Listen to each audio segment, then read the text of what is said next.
Hello everybody, I am Gratton, and today I'm back with a brand new video. Today we're doing another Doctor Who list / ranking type video. We've done TARDIS exteriors, we've done TARDIS interiors, but now we're doing other TARDISes. And what do I mean by that? Now, when I made my TARDIS interior video and exterior video, there was a lot of people in the comments going, what about the Rani's TARDIS? What about the Master's TARDIS? And what about the junkyard TARDIS from the Doctor's wife?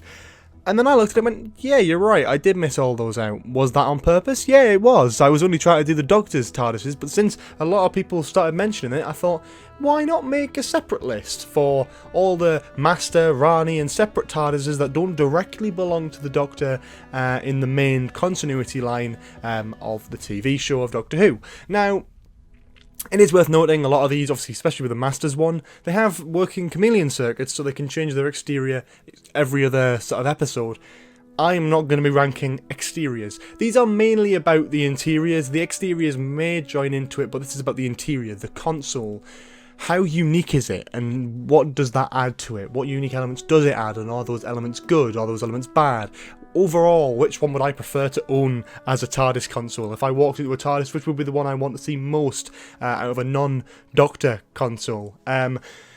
So yeah, we're going to talk about that today, kind of go through that, kind of break it down a little bit, but yeah, I'm quite excited to do that. So yeah, I think we should just get right into it. It is worth noting though, before we do start, that I haven't seen every single Doctor Who episode or story in existence, so it is probably likely that I might miss one or two down the line of this video. There's 12 entries on this list. I might have missed one or two interiors that I may or may not have shown up in one bit of material or one sort of frame of an episode over the years. Feel free to keep that to yourself and not rant about it in the comments, because I feel that if you do, there's probably already someone else who's mentioned it or someone else who's pointed it out. I've tried to get as many as I can from specific websites detailing other interiors and consoles and TARDIS types, so do forgive me if I have missed any. So anyway, let's start with number 12 on my ranking. Professor Chronotis's TARDIS is a bit of a mouthful to say. This is the one from Sharda. And yeah, that it is just what it is. It is pretty much a building. It is a study room in a sort of what looks to be like a university block, I think it is. And the only TARDIS element of it is that, yeah, it can travel in space and time, and it can do that via this panel hidden in a bookshelf on the wall, which I appreciate. It's nice and hidden, nice and special, very unique in that sense. And I think that's the one thing that this does get right, is it is very unique. But at the same time, with the TARDIS console, things I like. First of all, roundels. But second of all, to have it looking like an actual space time ship. Something that is, you know, sort of off-world. And I know the exterior is meant to blend in and you know, have a sort of chameleon circuit, but that isn't the same for the interior. So the fact that there's no console unit in this is, I think, the big, obviously other than the little wall socket thing, but there's no sort of time rotor or anything like that that makes me go, ooh, I like this one. So it's kind of forgettable as a TARDIS, to be honest with you, unless you go back and watch that story. You're kind of like, oh yeah, I suppose so, but there isn't really any other indicators that it is a TARDIS.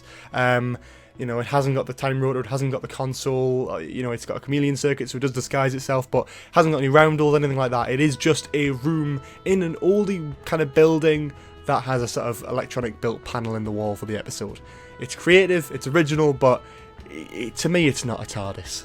Number 11, Omega's TARDIS. Now, this is one of the ones. Now, when I do a list ranking type video like this, I do put it in a sort of generator, so I have a sort of automatically created list via different choices, like, do you prefer this or this? And I'll press which one I prefer out of the two of them, and then eventually it'll give me a sort of list of, from sort of 1 to 12, my favourites and least favourites. Now, this is an odd one, because I do quite like this one, and it does give off that sort of nice, cool, kind of space agey vibe, especially with the green. That's really nice, but I don't know how I feel about this.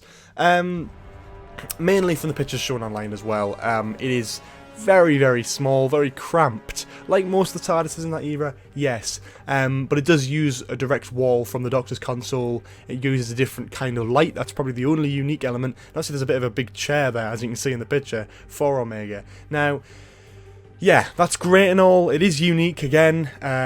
It does have the roundels, so that puts it up a little bit, but at the end of the day, there's just nothing really that special about it, and I think in terms of it being forgettable, yeah, it is. I don't think I'm going to remember this TARDIS looking back on it, so yeah, I had to do my extra research to even get to this one being in the list, so yeah, not my cup of tea. It's quite nice, but nothing too special in my opinion.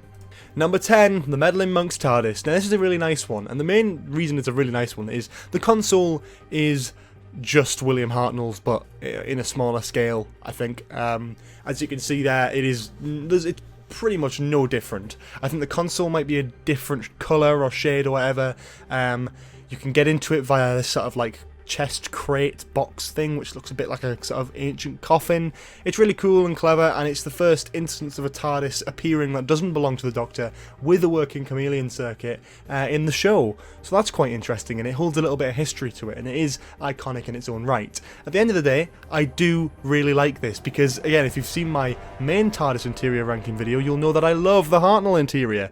But with this, again, like my sonic screwdriver ranking, you know, I put the 5th Doctor's screwdriver near the bottom on that one, despite me loving the 4th Doctor's one. It's because this one, it's just not that unique. It's great, it's interesting, it's great to have it, you know, a different TARDIS for a different character, but it's not that different. And I can understand why, you know, at the time, you know, every TARDIS looked like that, you know, in the showrunners' heads, you know, they may be going, alright, okay, well, if we're going to have other sort of characters have a TARDIS, then it'll just look the same. This is what TARDISes look like on the inside. It's on the outside. It's the outside that changes.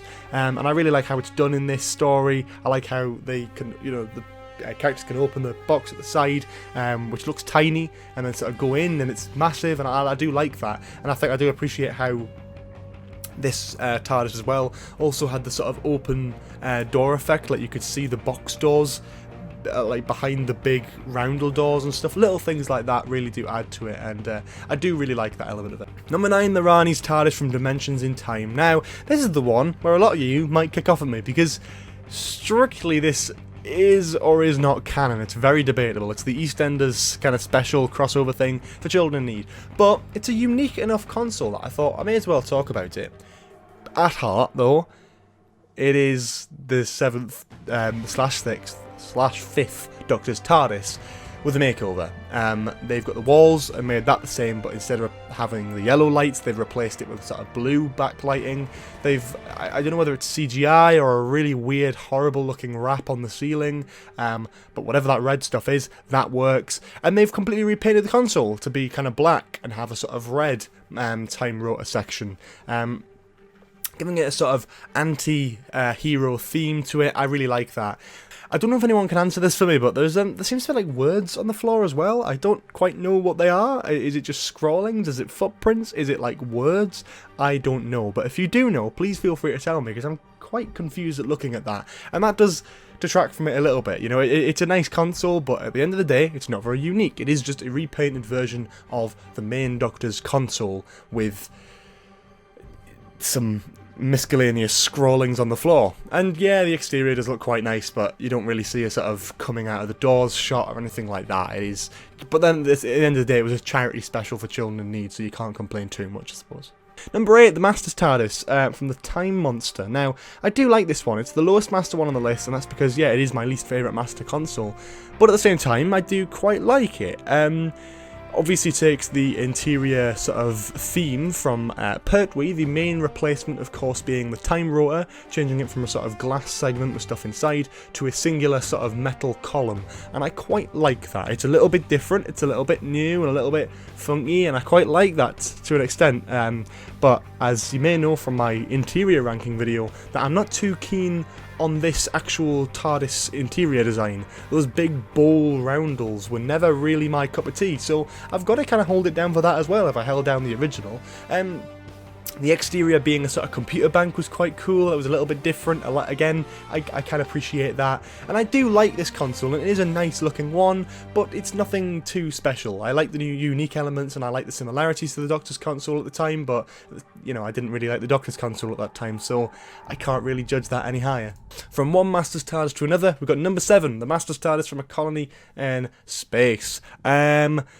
Yeah, this is a really nice one. A bit different and a bit sort of funky as well. The exterior is some sort of big red sort of rocket ship thing by the looks of it. But going into it, it's got sort of big red padded doors and you can open it and it's great. And you go into a TARDIS console that actually does look pretty good. You've got loads of different things, and this is where they've bumped up that sort of unique factor. They've got so many bits of just kit, and sort of, as you can see there's a character, I think that's Joe Grant, I might be wrong, don't kill me if I am wrong, please.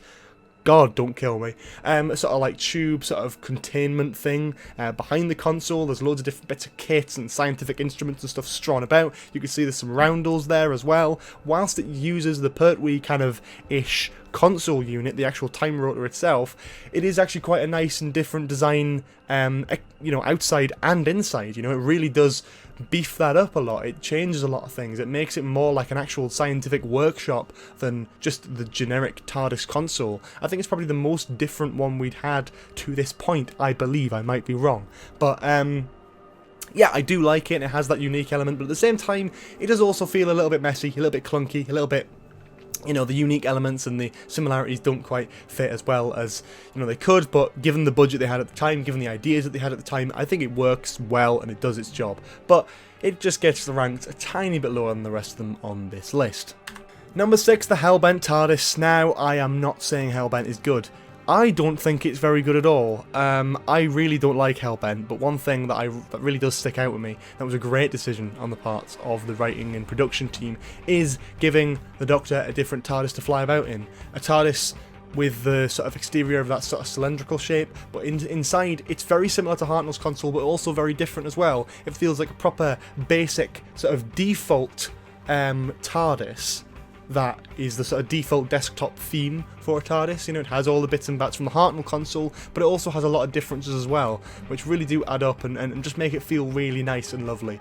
And on top of that, you've also got the diner as well. Now, again, lots of people don't like that idea of the diner doing that sort of thing, but think of it, if you had your own TARDIS, and you had an actual American diner as the exterior that you could just walk out into, that would be brilliant. That would be incredible.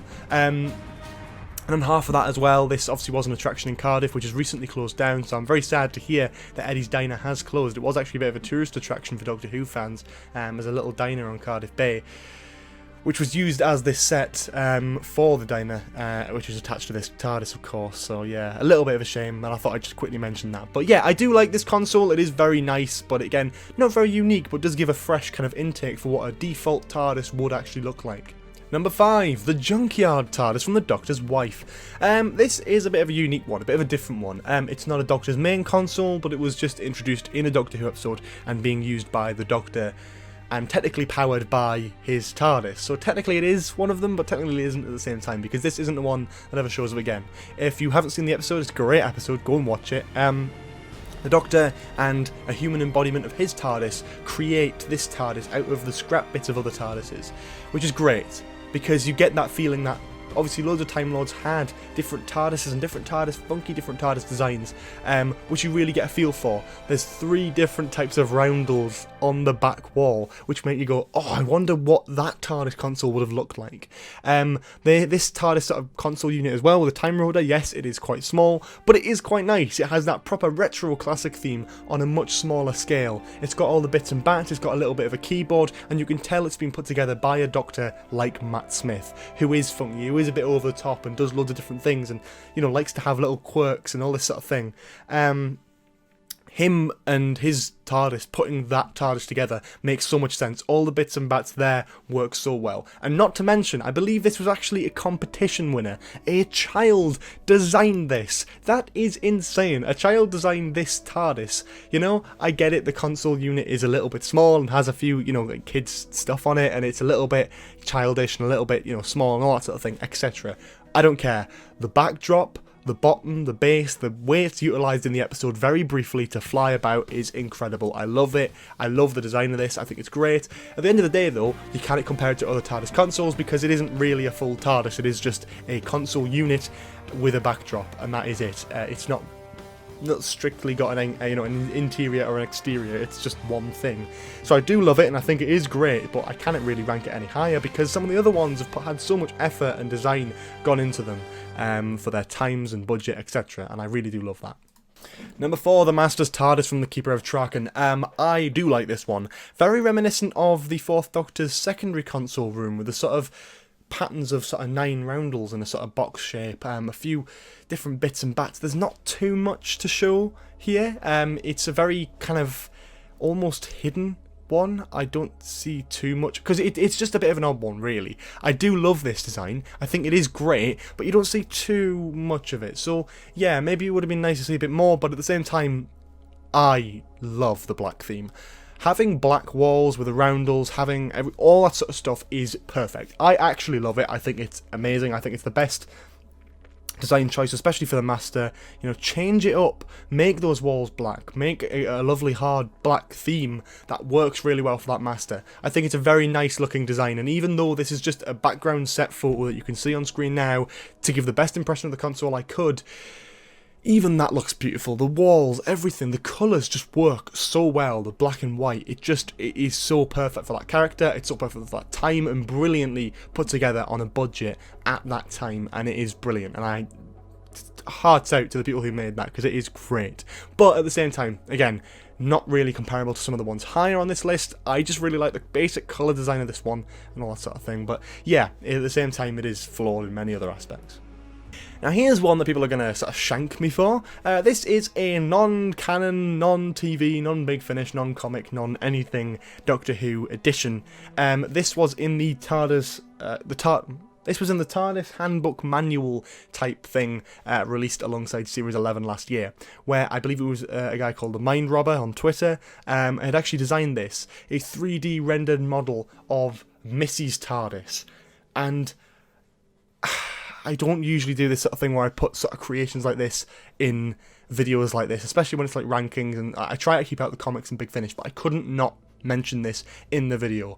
Look how gorgeous this is. Not only is it so reminiscent of Capaldi's console, but it also just takes that classic spin on it. The roundels are right out of Classic Who. The black walls, again, can't say how much I love enough. The sort of white middle bits of the roundels with a sort of pinky tinge to it really gives off not just the sort of classic theme, but also the connection to obviously the female incarnation of the Master. It gives that kind of female impression, and I really do like that, especially for this Master. I can see Missy running about in this, you know, flying it.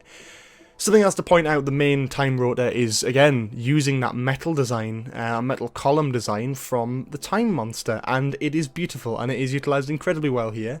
All the shelves and stuff have been replaced with, like, chests, and it's obviously like a sort of holophone there, and there's like a big sort of leather chair, and everything's just been replaced. So it is basically, at basic structure, a Capaldi console, but designed to look like Missy's TARDIS. And I'm not going to go on too much about this, but I really do love it. I do really love this, and it's such a shame we never got to see this in the show, because it would have been a few tiny additions to Capaldi's console to make it look just a little bit more like this. We could have had that in the show, we really could have. Anyway though, we didn't, and I'm going to move on before people start having a go at me for including a non-canon TARDIS design, but it's lovely and I don't care. Number 2, the Rani's TARDIS. I love this.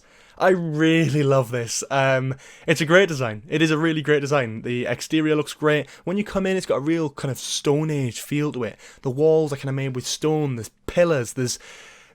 It gives it that sort of ancient feel. And then you come to the main console, and there's like sort of the pillars, and you can probably see in the background there, there's sort of like a red crystal on one of them. There's like metal shelves with stuff on them, and the main console has that sort of different kind of time rotor. It's not a metal clump or a pillar. It's not a sort of glass cylinder. It is just kind of like that two-ring sort of optical illusion thing, that when it moves, it just kind of looks really hypnotic, kind of strange, but I love it. I think it works, again, incredibly well.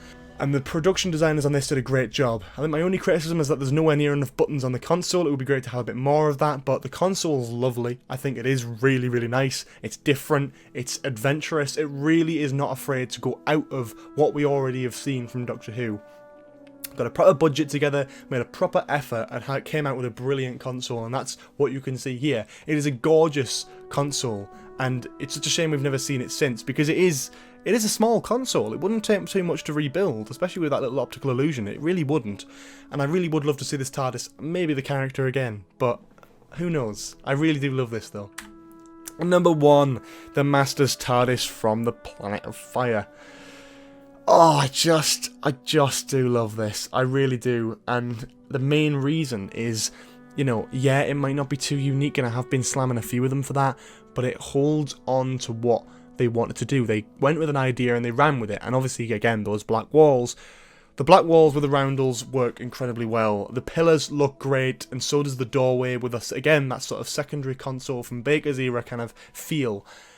This is just beautiful. It's a really nice kind of take on the existing TARDIS. It takes the sort of McCoy, Baker and Davison era TARDIS console unit and sort of interior and just puts a little bit of a spin on it. Not too much, not too unique, and again, nothing too special. I would have loved to have seen the Dimensions in Time version of the Time Rotor in this TARDIS, actually. I think that would have worked really nicely and actually really well, because that rotor is probably one of my favourites, especially with that black theme and that sort of alternate colour scheme would work really well. It's a really subtle way of saying this is the villain because they have a darker theme to their console. I love that. I think that's great. I think it works incredibly well, and it's probably my favourite thing about this. I love the colour scheme with it being, again, the black and white elements of it. I also love, again, the time console as well. It was great in that era of the show for the Doctor, never mind the Master, so it's great to see that in here as well. And just everything about it is just such a subtle design, but it's just a very well done design, and I really do appreciate that. I do love it, I think it's great, and I think it works brilliantly on screen. And I think it's such a shame we didn't get to see a TARDIS console like this in the end of Series 10, when the Master is very clearly has a TARDIS and goes back to that TARDIS to escape. It's very clear he has that, and we got robbed of not only a regeneration theme, but seeing a modern take on the Master's TARDIS. And maybe it would have been something like this. Maybe it would have been a smaller scale one, more classic, with those roundels. It would have been perfect, but we never got to see it, and I think that's moderately unfortunate. But yeah, I do like it. I think it's good, and I think it's done a good job. But yeah, it's such a shame we haven't seen this sort of take in New Who. Maybe we would have seen something like this again, as I've just mentioned, at the end of Series 10. Anyway, let's stop rambling and finish it off there. Thank you so much for watching. Tell me your list out of these other TARDIS consoles in the comment section below, and point out again if there are any ones that I have missed. Ask me about them and I'll give you my opinion on them in the comment section down below as well. Make sure you do leave some suggestions for other types of ranking list videos for Doctor Who, as though they're quite nice to make and they're quite fun to put together. So yeah, I do quite enjoy doing them and they are quite fun. So yeah, that is pretty much that though. If you enjoyed this video, please do leave a like, comment below for any more suggestions in the future, subscribe to the channel with notifications on if you haven't already, check out the Patreon if you want some exclusive and early access content as well as being able to support the channel, and check out the Discord server if you want to talk about Doctor Who on a constant, almost daily basis. Anyway, I'll see you all next time, have a lovely day, bye bye.